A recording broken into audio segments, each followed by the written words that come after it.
Hello, everyone. Thank you so much once again for joining us for this Drawdown Georgia interview series. We are so happy to have Jackie Jackson here with us today.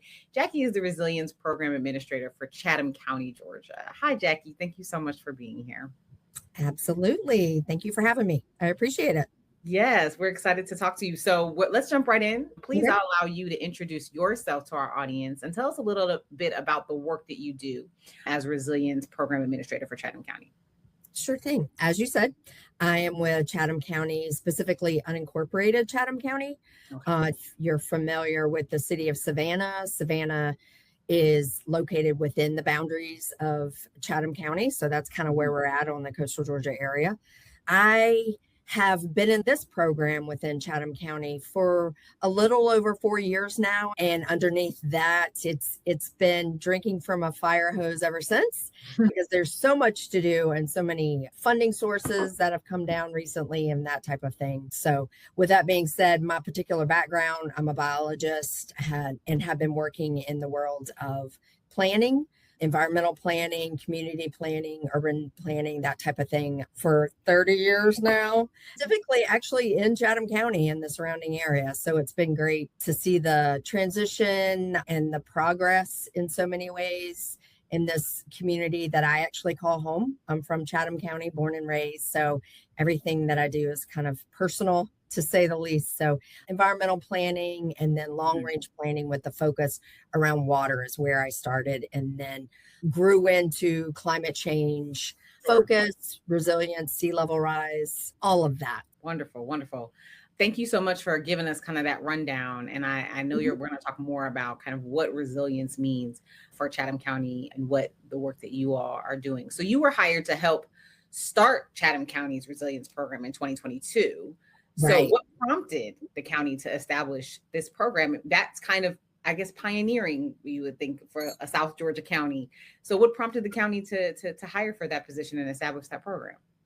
Yeah, I think what really enabled me to have, I believe, a different perspective is what I said. I've been here from the get go, right? Working in Sure. this world.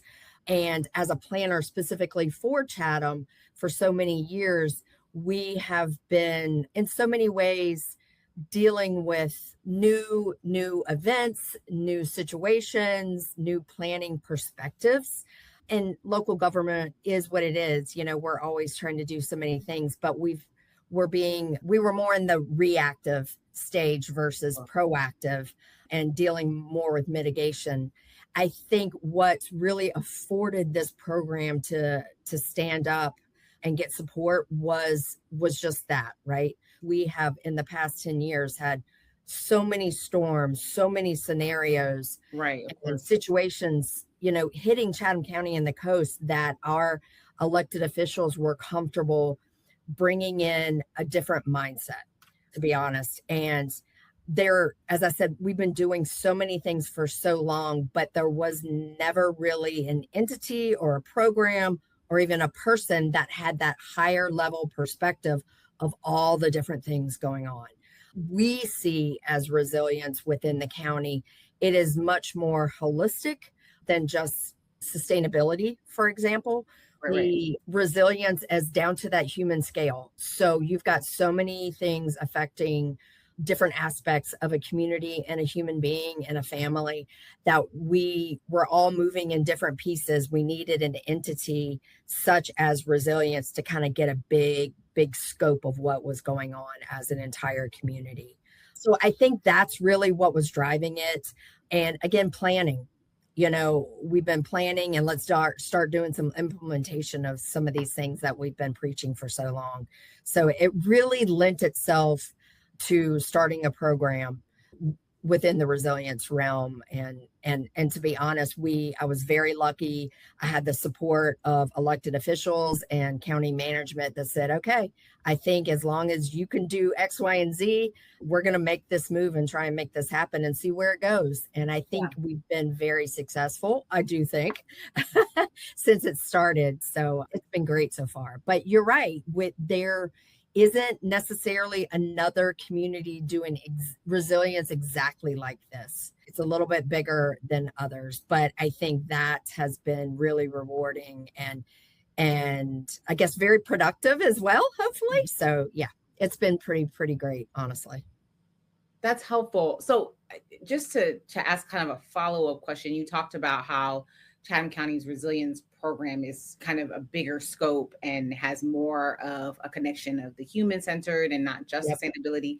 There's a lot of ways we hear the word resilience a lot these days. Yep. And there's a lot of ways that folks are couching different things underneath that umbrella. So for our audience, quickly, could you describe or define how your office sees, like, what's the definition of resilience? Right. I think ultimately what it gets down to, the nitty gritty, it's how do we position ourselves as a county, both internal and external, to allow our residents and members to be able to handle those shocks and stressors? How do we come out of those shocks and stressors in a better position? But underlying everything is climate, that changing climate, sea level rise, flooding, heat, economic development as well, all the impacts of that. So there's so much, but I think it really gets down to shocks and stressors, and we want to be better off than where we were when it first started or happened, if that makes sense. Yeah, that does. Exactly. And I think that's helpful for people to understand how that takes different shape based on the location, because you mentioned sea level rise and flooding, and that would be part of resilience for a county like Chatham County. Whereas other places might be experiencing, different types of weather based on where they are. So that's super helpful of the shocks and stressors. I like how you said that. Yep. Because it can be very unique depending on where it is. So that makes sense. That's for sure. For sure. So, I do think, just to add a little bit, what has enabled me, both bad and I think probably some of my coworkers are like, oh my gosh, Jackie's here again, is that this reaches that umbrella of resilience reaches into so much of what the county is doing and trying to accomplish every single day for our community. I mean, we know about, like I said, drainage, right? Sea level rise. Those are your typical things that you think of. As I mentioned, heat is an extreme situation right now. We're going through it as we speak. But also when we talk about shocks and stressors, we're also talking about, as I mentioned, like economic development and the impacts on our community through air quality, traffic, noise. But at that human scale are things like daycare availability, a living pay, living wage, access and resources to medical, food insecurity. These are all the things that get into, we have 4 pillars of our focus area. And all of this makes up our community, and all of it gets to that human scale. And if one little shock, our daycare is closed and I can't get to work because I surely can't take my child with me to the factory, that creates a huge shock that lends itself to a stressor for the human being and the community as a whole. And I think realizing that has been eye-opening, not only for myself and the community, but our elected officials and where we put our dollars and start walking the walk, to be honest, as a community. Housing is another one. We are diving into housing, as you can imagine. So everything is interconnected. Not one is really a standalone. They're all, there's a domino effect through everything. And I think changing the mindset of the community and the elected officials has been key to this whole framework. And that's truly what we're building and working out of, is this resilience framework. So it's been challenging, but really, honestly, super rewarding, to see light bulbs go off. You're like, you got it, people are like, this doesn't have to do with climate change. I'm like, well, let me show you how it does. Exactly. Exactly. We talk a lot on this show about interconnectedness and the different layers of things that people are dealing with. I've talked a lot with a lot of people about, how a shock like flooding and the daycares being closed, to your point. And so important as we're talking about multiple layers that people are dealing with their lives every day. Right. Right. So I think you're making a really good point. So from you all standpoint, what initiatives has the resilience program in Chatham County focused on since its founding? Like, what have been the main initiatives that you all have focused on? Well, I will preface to say when we, started the program, the county brought me on board. It was very timely. All of this funding was coming down from the federal government. We're talking ARPA, bouncing back from so much, even from COVID, all of these things. So I walked in and I was grant driven. I was just going for the funding, right? And there was a ton of it out there. And it was one of those, okay, we're going to see what sticks. That's where I started working, was I'm applying for these things I think are priorities. Some are low-hanging fruits that makes so much sense. And then others are going to be a little more harder approach in a stepwise process. From the get-go, I saw, let's look at Chatham inside our own house first, or at least start there. And so we stepped into the world of solar first, on working on building that program and setting that up. And I've done that. And I think we're inching into 14 locations, 14 municipal buildings with solar so far, with one of the largest being our jail and our sheriff's complex, which you can imagine, is huge. So we've been able to really accomplish a lot with the solar program. I was able to get grants and start working on municipal codes and policies. I come from the world of policy, so I firmly believe that a strong foundation and updating your codes to recognize the improvements that we need to have in place really need to happen sooner rather than later. And for what it's worth, Chatham County has not, we've done a lot of Band-Aids, but we have not formally had a code update since the 60s. Oh, wow. So I know. So there's a lot of work to be done. We are still moving forward, but that's when we really started looking at our engineering code, subdivision code, tree ordinances, all these things, and looking with the lens of climate change in mind. And of course, building code, you name it. And I think it lent itself as well to strong partnerships between the jurisdictions here in Chatham County and cities of Savannah and others. One big thing that I've been super proud of is the work that we are doing in the realm of land conservation. So Chatham County, you may or may not have heard, but at the end of 2025, we actually bought an island, Green Island, off of the coast of Chatham County. It's formerly part of Chatham County, undeveloped, pristine, historic. It's got a ton of cultural resources on there, we're finding out through surveys. And we decided to purchase that property solely because we didn't want it to be developed. But it also is a mitigation and a buffer for storms hitting us, elements right next door. And it actually, there's such a laundry list, but it is a location deemed high pollution susceptibility areas within the state of Georgia. So we're protecting that from any type of, direct development over that. And then it's groundwater recharge areas. And it had been on my list of areas to take forward. And we were able to get funding and support through the state of Georgia. And we matched the dollars and went to the private owners who were definitely surprised and willing to and happy that we wanted to conserve it. We've gotten a ton of support, but that has been something we've been working on and growing that conservation program for Chatham County. But this project, the Green Island Conservation Project, I haven't heard one single negative thing from a resident or anyone in the community, because I feel like it just makes so much sense. And we're going to continue to try and grow that program.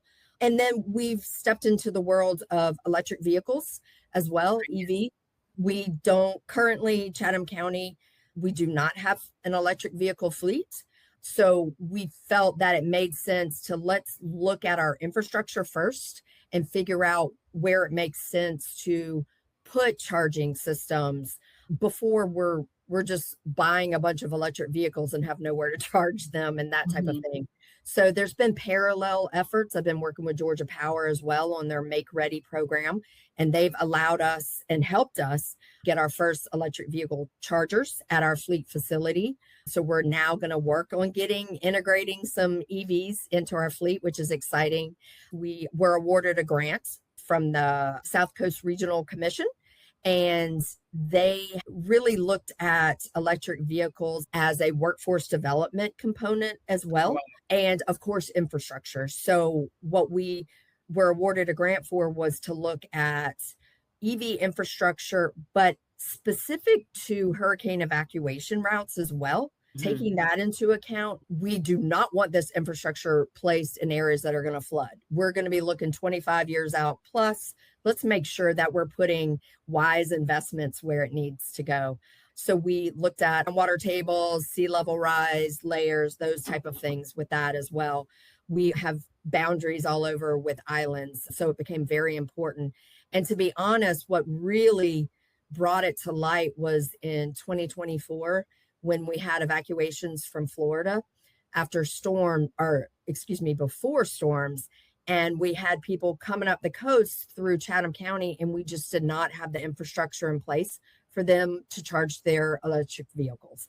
And if there were some in place, not all of them worked, that whole thing. So it, set off some light bulbs. So I think it made sense to look at it from a multi-pronged approach, and we were able and have been able, it's still in progress, actually finishing up next month at the end of August. We were able to reach out to our local Savannah Technical College, who is working in the world of electric vehicles, and talk to them about how can we work together on this and look at workforce development as a growth deliverable. When I started having the conversations about electric vehicles, I pulled in my fire department folks and talked to them, and they were so interested. And basically, because again, our electric vehicle fleet, but also coming through the community, is small, but it is growing, and they just did not feel like they were prepared to handle all the type of fires that can come from electric vehicles. Granted, we feel good about them, but there was not enough training.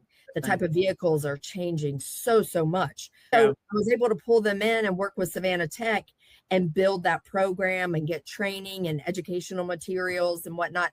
And I feel like the fire department, again, you might not think fire department and resilience, but this is all part of it. And we've been able to work together really, really well on that. But also going back to the intent of the project was we wanted to make a concerted effort to ensure that where we had this infrastructure also enabled other communities that may not have direct access to possibly public transportation, or maybe looking at electric vehicles as a possibility for themselves, especially in multifamily developments, areas of the county, and that type of thing. So we really wanted to look at the socioeconomic breakdowns, making sure that we weren't creating areas where there wasn't equal access throughout the community. So that was an interesting component, and it really enabled us to ground truth and eventually put in the infrastructure in those areas where we can truly get people to use the electric vehicle systems where it makes the most sense and can help them with this larger perspective of public transportation as well, public buses, all of the above. But I can go on and on. Sorry. No, that is a really innovative project. And I really like what you said about bringing in the fire department. Yeah. The places where people don't think things are connected. No one would think. Right. I wouldn't think until before you said it. And I was like, oh yeah, I guess the fire department wouldn't. Yeah. And not just fire, but also police and tow truck drivers, all these things, parking lots, it's a whole thing, That's where almost every single department in the county knows who I am. And in some way, I'm asking questions or something, which is good. That, again, going back to the original intent was to think holistically and pull departments together, and let's be more deliberate about where our efforts and our dollars are being spent, not only for the county, but for the residents. It just makes so much sense. It really does. So you're talking about the electric vehicle program, which obviously is an innovative and, again, a pioneering program for you all. Yeah. What feedback have you gotten from residents about the electric vehicle program and the constituents in the area? And how did this impact the county's plans, or did it impact the county's plans? Yeah. Well, and as I said, so this particular project, we're in the very final stages. Comes out. I literally was working on a draft of the document today. So we'll continue to put that out to the community as well. Through this effort, I wanted to be very deliberate and bring folks to the table who I knew were community champions, who we've seen at our community meetings, our city council meetings, at our county meetings, and use them almost as a tool, right, in our toolbox to get input, but also to get the message out to the community that we want input. We were pulling in specifically faith-based leaders. We have what's called a disaster faith network. So it's something that our emergency management team has pulled together for Chatham. And as you can imagine, when you have a shock or stressor, 9 times out of 10, a community member is going to go to their church, their leader, whoever that may be. And instead of us, we're the government, we're here to help, let us fix it. We want to help them, stand them up. So we went to those organizations and said, we would love to ensure that this project that we are trying to implement works for your community. Can you help us get to your community so we're truly getting input? So again, those community champions, the faith-based communities were huge. But honestly, what I was really trying to be diligent about was gaining the trust of the community and working on comprehensive plans and those type of things. In the past, I've heard this, and I know, not that I have the answers, because that's not it, but I know the questions a little bit better to ask. So I think it was a different effort to really sit down and go through like maps, like point, I'm putting one here. What do you think? Have you had flooding here? Would neighbors hate it? What about lighting? All of these kind of things. So I think that honestly is kind of what made it a little bit different. It was much more targeted in those areas and communities, and getting the input even more so than we've done in the past. Right.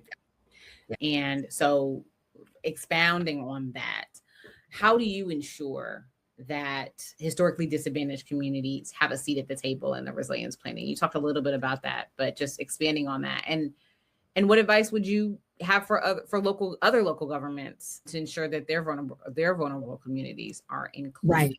Right.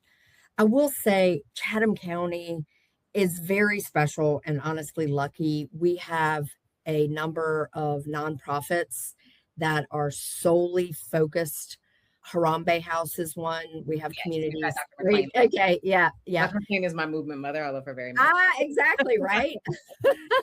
Yes. So, and Dr. McClain has been in the region since the 90s, if not before. I mean, you know what I mean? Really driving home. I think air quality was her first, and I've been involved with them since then. But knowing who those champions are, and that's what I mean by community champions. Know who to target and really ask for help, because going back to, they've been preaching and we've been listening, and now I need your help making sure I've heard you right. Are we implementing what? Yeah. We have we have a large Gullah Geechee community here in Point and those areas, and they're such lovely people, and we've been working in those communities as well, trying to better that partnership. The county hasn't always been as involved with that community, and I've made it a mission to really go to their community meetings, say I'm working on this. Literally, their main person has my cell phone, and she's, Jackie, I need you. We have a light out. This was a true scenario, just a traffic light or a street light, excuse me. Could you help me? Absolutely.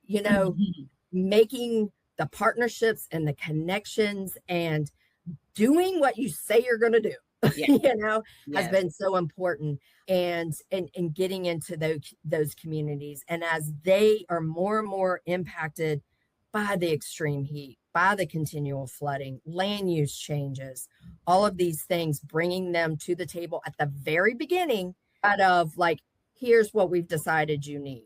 It's just a change in mindset. It really, really is. And I think our board, our elected officials agree with that. They support it. They are now like asking before we get started, who are you bringing to the table? So it's a whole change. I think you get buy-in, you get support, you get ownership, and you're just going to get more accomplished for your community. I think the electric vehicle program and that infrastructure piece is just one example. Of course, we can't solve the entire big puzzle, but it has, again, set up strong partnerships in communities that we just haven't had before. Not as strong as we are right now. And continuing that communication it's everything, right? Yeah. I mean, and again, that's where I get down to like the human scale. We're all human beings and residents. So we need to show support and respect for that. That's absolutely. I've talked about on this show of, what are we doing to make sure that we are having authentic relationships with communities as organizations and as government? Like, what are we doing to make sure that we're not just having the relationships to check the box on the grant or to get the done, that they have our phone number and can call you and say, Jackie, we have a light out. And know that you all will let me figure out how I can get that handled for y'all. And they voice that to me. It's just to your point that historically disadvantaged or disenfranchised communities, it shouldn't be a thing anymore. It just shouldn't. And as a community, as a local government, we are starting to recognize that and have been better at recognizing that and are taking those extra steps. Are we, I think, just realizing it and taking steps and communicating that verbally, outwardly, et cetera, is huge. It's a lot, and it means more to people to be able to get the phone call answered and the honest answer of, I am working on something right now, but give me a couple of days and I will get back to you. Like, people don't understand it. Sometimes that is more important to the relationship than even getting the thing done, because the trust that's being built. Building trust. It just is. And that's what truly makes a community, honestly, not to be cheesy, but more resilient. Yes, exactly. That's the human scale that we're trying to get down to, that when you have shocks and stressors, you're able to rebound if it's only that you know who to call, those type of things, no matter what it is. Yeah. We're talking about kind of the communication and follow through and authentic relationship practices of your office. Right. How do you determine, as you're looking at the resilience projects and how to communicate with community, how are you all determined, or how are you all pursuing or understanding what to pursue first?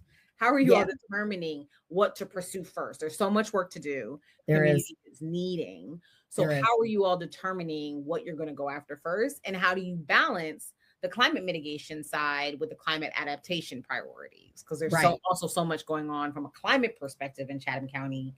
How are you balancing those pieces? Right.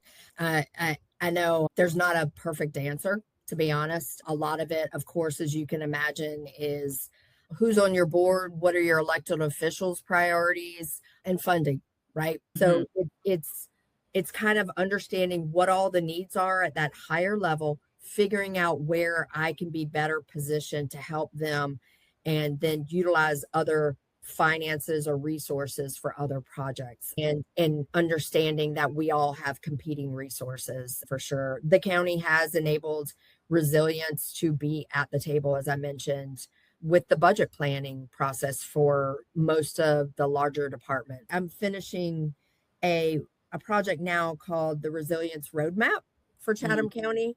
And one of the big things was, instead of creating new plans and new projects, let's look at what we've had on the shelf and have adopted and have promised, throughout the years. These are still viable strategies and projects. Let's see what's maybe stalled. Where can this program help lift up another program or another project? and bring the people to the table so there's a realization and reminders, to be honest, as well. It's a process. It's a change in mindset. There's a huge learning curve. So I think it's good. And it's only getting better. Thank goodness. I think we've been real successful, to be honest, and not perfect, but successful. Yeah. So, yeah. I really like what you said, and I really want to make sure that folks don't miss it about, instead of trying to create new things, what do we have on the shelf already that we've already wanted to do? We already thought about doing that we couldn't do then. What can we bring in that we've already wanted to do that we're not spending capacity to build new things, but making good on the promises we've already made? I think that's really important. Yep. And to be honest, even within, it's that human scale again, help each other accomplish the bigger goal. Yeah. So you have already dropped so many gems. And so what advice would you give other Georgia policymakers that want to pursue resilience initiatives in their county, in their city, but face challenges? You talked about funding, like access, like what advice do you have on pursuing resilience and overcoming some of those barriers? The willingness to have conversations outside of your typical players is huge. And I cannot say enough about conversations and partnerships, to be honest. I think we have gotten so much accomplished solely because of partnerships. And that's just talking to people you may already know or people that you don't. We have teamed up and started to do a lot of work with the military. We have a military presence here, literally Hunter Army Airfield within Chatham, and then sister installation Fort Stewart. But they are wanting to accomplish so much of the same things. And we recognize that, for instance, 70% of Hunter Army Airfield staff and family live in Chatham County. So what we're doing to better our community is also helping them, and there's a lot of players at the federal level that can speak for us on our behalf. And collectively, we've been able to team up. We have just gotten out of our silos so much more than in the past, in my opinion. Reaching out to nonprofits as partners instead of thinking of them as barriers in so many ways. Our river keepers, Drawdown, Georgia Conservancy, Land Trust, and honestly, just almost anyone to a certain extent that really has an environmental component, that type of conversation. And again, partnerships. We have 9 jurisdictions in Chatham County doing a better job of, we call it One Chatham, instead of planning within each jurisdiction, keeping those silos, trying to bring us together more.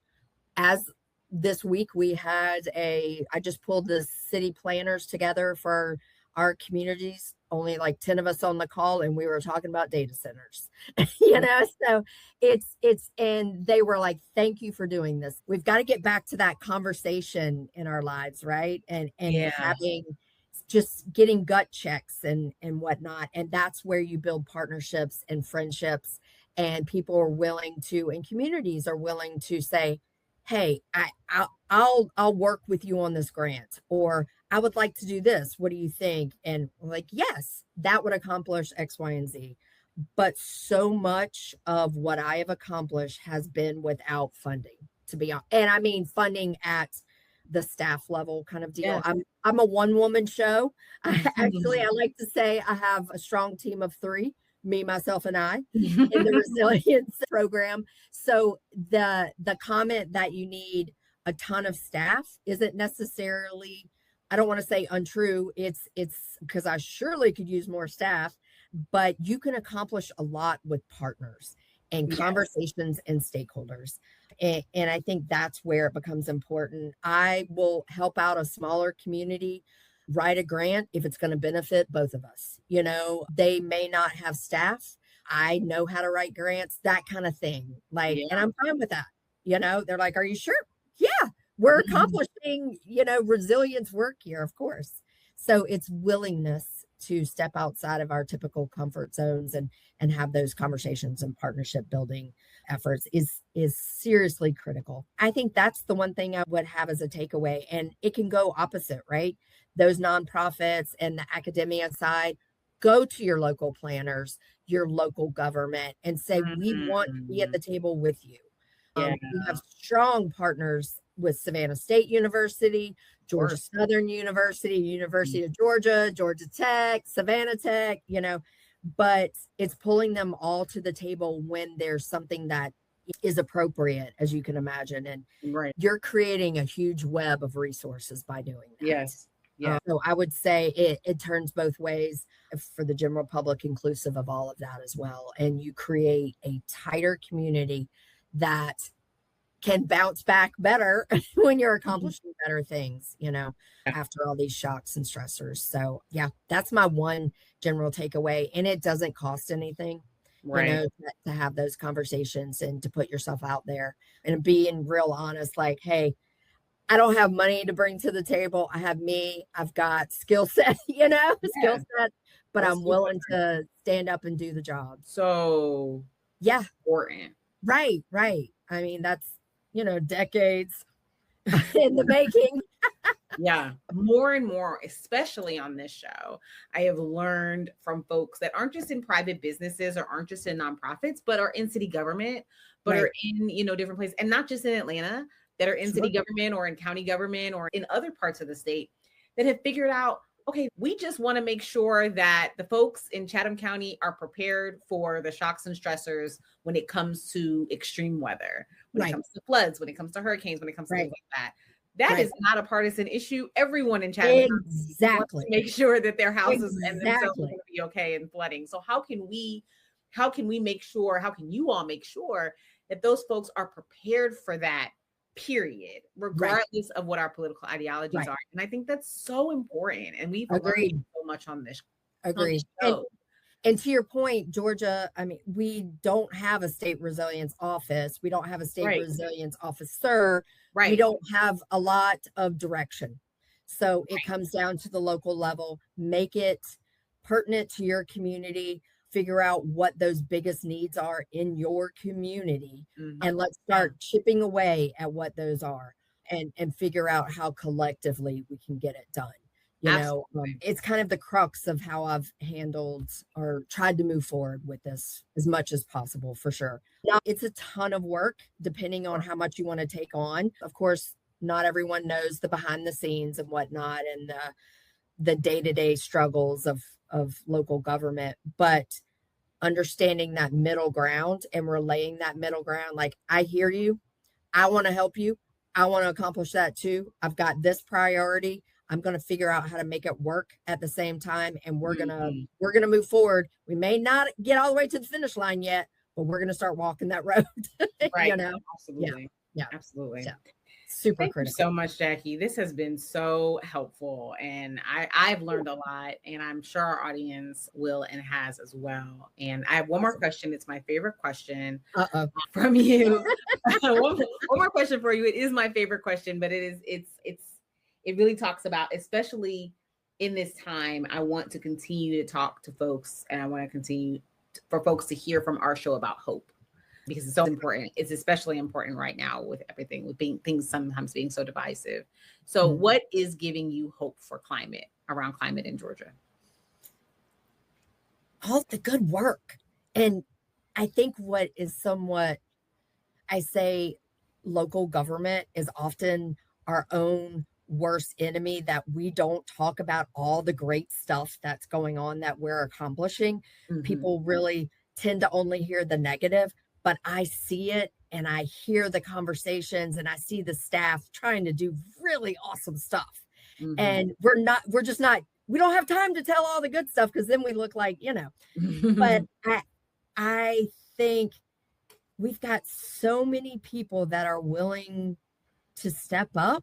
And I think, for what it's worth, unfortunately, recent storms have highlighted a lot of how critical and delicate our specific community is along the coastal area.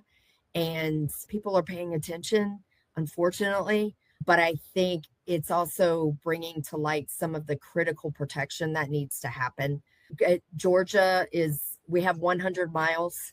The organization, the nonprofit here as well, but we have 100 miles of protected, boundaries along our Georgia coast, and the willingness, as I said, for our elected officials to buy property that will forever be preserved and conserved on a whim, like let's buy an island and just, all of this. It's refreshing to me that I'm seeing folks that have been on one side, not necessarily of the aisle, but one side of the perspective, sure, and have switched to understanding what resilience can accomplish, if that makes sense. It does. Just seeing those elected officials going, can we talk more about this? Because this is really, really good, and it's just the change in the mindset and seeing that the work is working. It's just the willingness and the change and openness to that type of mindset. So I don't know. We're doing more than we've ever done before, and I say that from, as I said, a resident of Chatham County, born and raised. We have less flooding in areas that I knew as a child, that type of scenario. Granted, we have more flooding in areas than were there as when I was a child as well, but just strong willingness to continue the work. It's just, it leads you. Yeah, we've got good people here that are wanting to protect our environment and our resources. And it's pretty amazing. Honestly, it really is. It keeps you going to work every day. It seems as so. That's great. Yes. Jackie, really, I can't tell you how appreciative I am of this conversation. Thank you so much for joining us today, for banging the drum on the great work. Yeah. Thank you for joining us, and thank you for being absolutely. I really appreciate it too. Yeah, of course. And thank you all so much for joining us once again for the Georgia Drawdown Climate Digest interview series, and we'll see you all next time. Bye. Bye-bye.